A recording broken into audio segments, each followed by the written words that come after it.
Dito pa rin sa You're the Boss! Naipakita na natin ang listahan ng mga panalo na nakakatropay sa What You Win. Congratulations po sa inyo at kanina ay nakapili na rin kayo mga boss sa utos kina Waze. Nag-waste kasi ako kanina dun sa... Kina Wise at kina Dan. At ito ay isabit. Malalaman natin kung paano gawin ang utos na yan. Panoorin natin ito. Katropay! You're the boss! At ang utos ni boss, isabit! At kayo may job rating na keri-keri! Pero walang sabit sa pagbuo ng bahay at buildings ang mananakas at masisipag na builders of dreams. Sila ang ating boss construction workers. Kaya para sa utos si boss, isabit ang suot na hard hat na may hook sa nakahang na ring. Kailangang mahubad ang hard hat at maiwan itong nakabiting sa ring sa loob ng 60 seconds. Titigil lang ang oras kapag naiwang nakasabit ang hard hat sa hook. Ayon sa ginawang evaluation ng ating board of testers ng bots, sa 10 gumawa ng challenge, 8 ang husay. 2 lang ang sumablay. Trabahador, good luck para good job! At yan ang utos ng mga boss natin para sa job order number 2 na may pasweldong 1,000 pesos. Mabilis lamang ito, Wise and Dan. Kailangan nyo lang makabuo ng isang building sa loob ng 1 minute.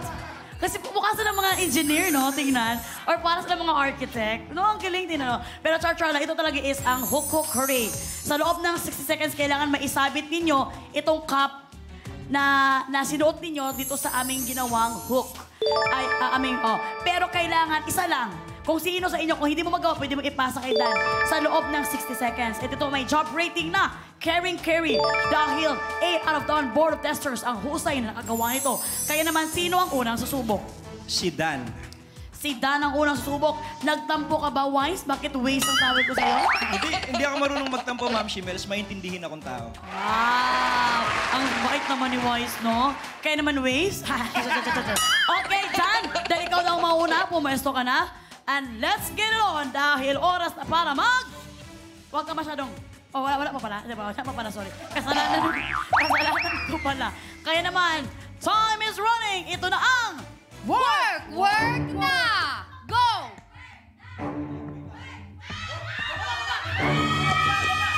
Time is up! Sobrang bilis. Bakit ganun? In just 5 minutes, nagawa 5 seconds. 5 seconds, sila ay husay! Partner, teka lang, magpahinga muna ako. Let's go, samahan nyo kami sa ating podium. Eto ha, kayo ang pinakamaliit na time na ginawa itong challenge na ito. At take note ha, nakatabil talaga, nakatabon pa yung ating screen dito, partner. Alam mo yan. Di ba nakita mo, partner, na hindi nila nakikita yung screen? Hindi ko ano ang ginawa mo? Nakita ko na po kasi na hindi gumagalaw yung ring. So, punesto ko na yung ulo ko. Ganun. Yes. And si Dan kasi hindi yan marunong sumabit talaga. Very loyal na yan sa loyal kanyang po. girlfriend. Kaya dito lang niya ginagalingan sumabit. Pero alam nyo, meron ding malaking ang edge ang itong matangkad. Kasi alam nila na talagang magano'n. Kasi kapag maliit ka, gano'n. Magkiramdaman pa. Pero kayo, dahil matangkad kayo, nagawa niyong utos. Kaya naman kayo ay good job! Kaya naman makakakubra kayo sa pasahod ng mga boss natin ng 1,000 pesos. Oh, JT's Baby Girls, Kukubra na sila! JD's BB Girl. Kukubra na yan! Kukubra na yan! Kukubra na yan! Maraming salamat, Baby Girls. Oh, JT. JD's BB Girl. Nakakubra na siya! Nakakubra na siya! Nakakubra na siya! Kaya na nga, nakakubra na nga ang ating mga trabahador. At sila ay may total ipon na 2,000 pesos. Partner, hindi ka pa rin ba mangangamba? Nangangamba na. Ay, talaga naman, masyado nilang ginalingan, ano? Pero tama naman kasi talaga si Dan. Sa relasyon, hindi naman talaga dapat sumasabit sa iba. Babawi po tayo sa susunod na job order. Ayan na nga. At dahil nga parang may sinabi kang talagang hugot na naman, partner, break time na muna tayo sa pag-work. Cameramans, pwede mo na kayong mag-CR? Sorry na. Wise and Dan, pareho kayong produkto ng Bida Man sa It's Showtime. Kung kayo ang Bida Man, may leading lady na ba kayo sa totoong buhay? Kasi si Dan ay may girlfriend na at talagang ilang years na kayo, Dan? 5 years. Yeah, 5 years. Pero sila ay LDR, partner. LDR, yes. Asa ang bansa siya? Sa Hong Kong. Hong. Pinay din. Pinay din po. Iniwan niya ako para kay Mickey Mouse. Ay, Kasi what do you mean? Sa Disneyland siya nag-work? Yes, sa Disneyland po siya. Oh. So, 5 years, paano nyo nakakayanan na mag-LDR sa pagmamahalan niyo? Actually, hindi ko na po nakakaya. Hindi, pero ano naman, buti ngayon nangyari. Now na mature na kami, kaysa dun sa dati na parang medyo immature pa kami, hindi kami nag-grow. At least now, nag-grow kami apart individually, pero kami pa rin naman. So, Pero paano yon ang sitwasyon? Ikaw pupunta sa Hong Kong or siya ang, or same kayo? Pagpunta niya nandito ng Pilipinas, ikaw naman sa Hong Kong. So magkalayo pa rin kayo. Siya rin lang. Ano yung setup niya? ayun, yung setup namin, paminsan ako yung pupunta, tas siya din umuwi dito. So, salita naman po. Ano exactly yung trabaho niya sa sa Disneyland? Dancer ba siya? Vocalist. So, singer. Vocalist, Singer sa singer. Disneyland. Natanong ko, partner, kasi dati pumunta ako ng Japan, tapos nilapitan din ako doon. Tinanong ako kung okay, kung gusto ko daw bang mag-work sa Disneyland as Snow White.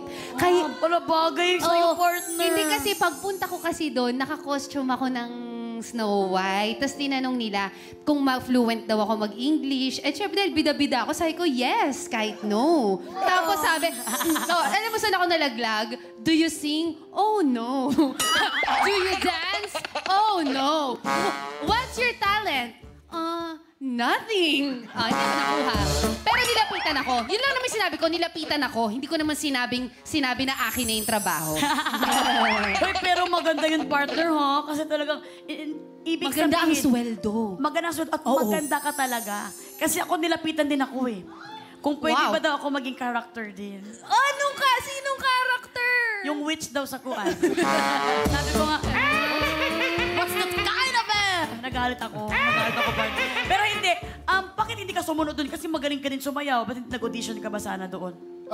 Nung una, gusto ko po kasi mag-buo ng career dito. Siyempre, it's showtime. So, ayun yung una. Pero siguro pag may audition sa future, tatry ko pa rin naman. Pero kasi ang sarap din kasi ng pamumuhay dito sa Pinas. Iba talaga sa sarili nating bansa. Eto naman, lipat naman tayo kay Wise. Kasi kung maaalala nyo, meron naman tayong natutunan din sa kanya kung paano ka sasagot pag single ka. Kasi ang sagot niya sa atin nun, in a relationship, self. So, sa self daw niya siya, may relationship. May update na ba tayo? Ayun nga. Kumbaga, in a relationship. Relation self, yes. Ayun nga, kung si Dan, yung kanyang girlfriend ay nasa Disneyland, ako naman naghahanap ng Disney princess. Ba't parang tumingin ka kay partner ko? Snow White. Hindi kasi si Miss Jenica, siya yung nagtanong. So, syempre, dapat lang naman natitingnan ka sa kanya kung sinong nagtanong. Di ba, ma'am? At saka, kasi nagtanong siya kanina kung sino nga ba yung mga may kayakap sa gabi. Wala din ako. Alam mo, talagang medyo umiwas na kami ni Dan dito kasi talagang baka naman, ano ba ang tipo mo sa isang babae? Wise. Ay, nako, ako wala. Kasi ang love, pag naramdaman mo na yan, yun na yun eh. Wala kang pipiliin. Mukha, height, color, Yung wala. sinabi mong mukha, tapatingin ka sa akin. Yung parang sabi mo, wala. Kasi ikaw naman Wala. yung kinakausap ko, Ma'am Okay, Shimel. okay. Natanggap na ko naman yan. So wala ka basta ang ugali ang tinitingnan mo. Wala. Pero kunwari lang, may kuhan ka na, pipiliin ka lang. Morena, ay may halak ka. Gusto ko ng morena. Morena or Americana, wala lang. Gusto ko ng morena, ng chinita, ganon. Gusto ko ng long hair. Oh! Partner! partner. Parang ikaw yung nakikita ko doon sa sinasabi niya. Alam mo, hindi ko ma-unseen, pero pagtingin ko sa monitor natin, ikaw, may pagka-chinita, habi na habi ka ba sa mga Koreans, ha? Tapos mahaba ang hair. Ano ang gusto mong sabihin kay Wise? Ba't ako? Wala, advice ba? Kasi ikaw marami ka ng experience din sa pag-ibig. Anong advice mo na siya is, naghahanap siya ng kanang minamahal. Bilang, nanggigigil ako sa sarili ko. Ba't ko pa tinanong yun? Do you find Jenica beautiful, Wise? Oo naman. Sobrang beautiful. Sa totoo lang, dati pa, nanonood ako nung college ako ng teleserye na, ano ang title nito? Ako'y sa'yo? Addict sa'yo. Sobrang fan ako. Oh, nakita mo siya doon? Pinapanood ko sila doon. Ay! Grabe naman to. Kaya naman may nanalo na sa ating blind date of the night. Hindi naman, ito na naman is, alam mo yun, nag-usap-usap lang naman tayo dito. Malay mo, di ba, sa team show. Ayan na nga. Partner, ikaw, ano tipo mo sa isang lalaki? Wala kang sasagutin kasi... Hindi kapag physical, gusto ko matangkad. Ay, pasok! Tapos... Hindi, kasi gusto ko ma-experience yung mga nakikita ko sa sa mga palabas sa sine. Yung tataas yung ulo ng babae pag kiss na. Hindi kasi... Di ba ganun yun sa mga Korean? Hindi kasi naman. Hindi kasi yung partner ko dati, 11 years, yun lang naman naging partner ko. So, anong tawag dito? Sa pangalanan mo din, partner. Kahit ko kasi siya, tapos medyo mas matangkad ako ng konti. So sabi ko, nung hindi nag-work, ay, yung susunod ko that medyo matangkad para ma-experience yung kiss. Ganon. Oh! I'm very sorry, Cesar. Wala ka na sa listahan. Ayan na. Tama na muna ang kwentuhan! Work na muna tayo para sa pasahod worth 2,000 pesos. para sa ating job una. Number 3.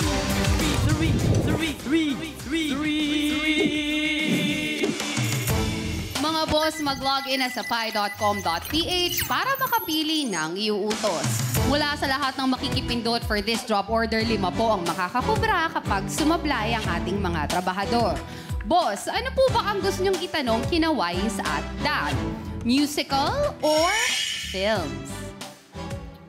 Meron kayong 30 seconds para pumili dahil katropais. You're the boss! Wise and Dan, pareho kayong maalam sa music at si Dan naman ay talagang nagtateatro. Ano ang masasagot niyo dyan? Musical or film? Doon na po ako sa musical kasi nung bata pa lang ako, mahilig na ako sa teatro. Wow, kaya talagang minahal mong girlfriend mo kasi musical din yung Musical. How about you? Ako sa musical din. Hindi kasi ako masyadong mahilig sa panonood ng mga films. Pero yung pelikula mo, Ma'am Shibeles, papanoorin ko yun. Ay, salamat, Wise. Magkasama kami ni Yes, Jenica Miss doon. Jenica. Thank you so much sa Ma'am Chief yan. Well, tingnan natin kung ano ang pinoto ng mga boss natin para sa inyo, ha? Jen! Time is up! Ang itatanong sa mga trabahador natin with 76% ay may kinalaman sa films. O JT, i-deliver niyo na ang pinapatanong ni Boss. Bend your back, bend your back, bend your back, bend your back, bend your back, push your back, my girl, you so sweet, yeah. Cock it up on the side of the street and make me come mash up, ram, pam, pam, pam. Follow you and shake like you concentrate. I say that, pam, pam, pam, pam. You feel like so sick, I want you for six.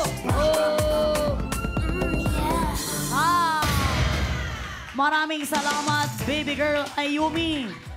At saka, yung stepping ni baby girl Ayumi, nagmamadali. Talagang kailangan talaga niyang abutan yung kanyang sinaing na kanin, no? Parang pag ganun. Well, para sa job order number 3 na may pasahod ng 2,000 pesos, ready na ba kayo ulit sa katanungan ng mga boss? Ready na. Ready na po? At dahil ready na kayo, narito ng tanong. Para sa category na film, sino ang umawit ng Can't Catch Me Now? Sino ang umawit ng Can't Catch Me Now na magiging official soundtrack ng prequel ng The Hunger Games? Sino ang umawit ng Can't Catch Me Now na magiging official soundtrack ng prequel ng The Hunger Games? Letter A, Dua Lipa. Letter B, Billie Eilish. Letter C, Olivia Rodrigo. Letter D, Miley Cyrus. Or letter E, Ariana Grande. Kung ready na kayong dalawang sumagot, work na!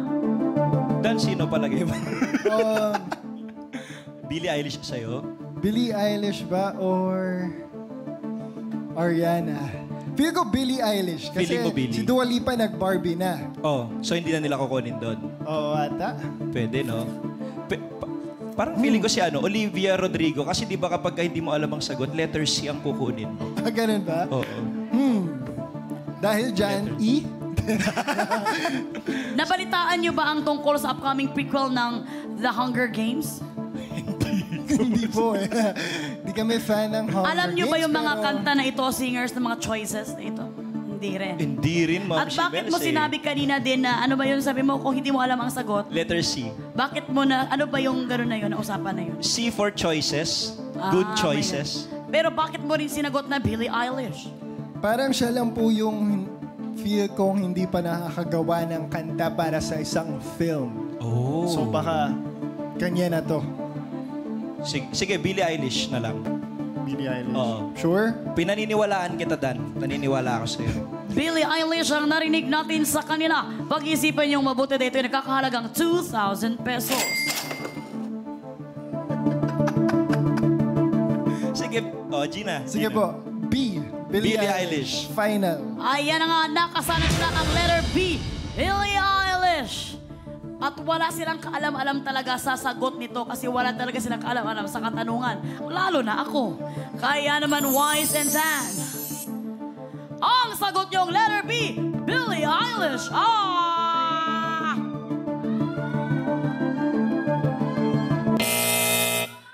Sablay. We're very sorry. Dahil ang tamang sagot ay letter C. Olivia Rodrigo. Tama yung sinabi mo na. Kanino ba nagsimula yung kapag hindi mo alam ang sagot, letter C? Sa school, Ma'am Shimel, siyang high school. Pag di mo alam, letter C ang sagot. Alam mo, sinabi mo na yun eh. Sana diniretso mo na yun. Kasi si Billie Eilish ay nag-Barbie na rin. Nag-Barbie na rin siya. Hindi ko po alam. Di ako nasabihan eh. What was yun I nga. made for? Ano? Diba? Ito na nga. Noong Biyernes, in-release ng Filipino-American singer na si Olivia Rodrigo ang kantang Can't Catch Me Now na official soundtrack ng prequel na The Hunger Games na The Ballad of Songbirds and Snakes. Ang movie na ito ay nakatakdang i-release sa November 17 sa US. Kami naman sa November 15. Ay, kabats. As if naman, no? Ibig sabihin, wala kayong makukubra for this job order. Pero, meron pa rin kayong 2,000 pesos. At mapapahappy nyo naman ang aking partner na si Jenica. Partner,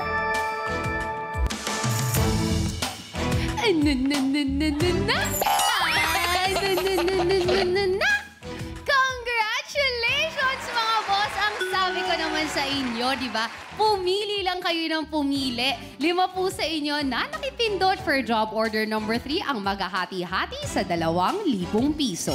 Meron po kayong 400 pesos each at mamaya i-anunsyo sa mukhang perya kung sino-sino po ang mga nanalo. Kaya naman, OJTs, BB Girls, kukubra na si boss. JD's BB Girl. Kukubra si boss!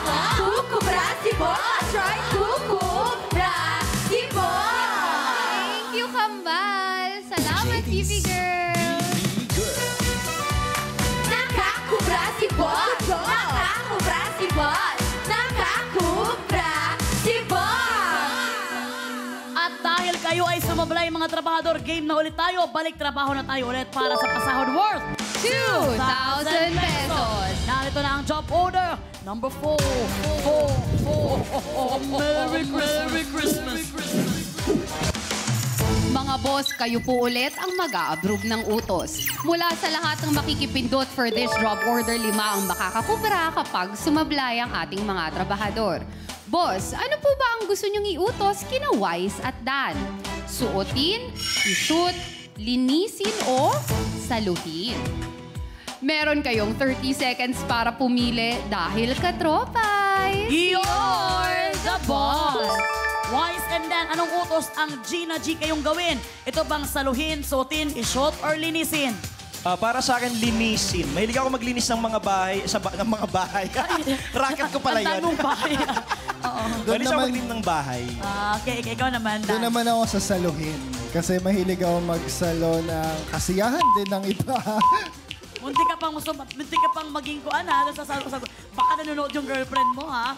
Well, tingnan natin kung nasa inyo ba na mga gusto ang iboboto ng mga boss natin. Jen, anong approve dyan? Time is up! Ang utos na approve sa mga boss natin with 79% ay ang gusto ni Dan. Saluhin. Partner? Well, partner, magtagumpay kaya kayo mga boss sa utos na yan. Sino kaya ang makakakubra ng 2,000? Kayo ba or sila? Kaya naman, malalaman natin sa pagbabalik ng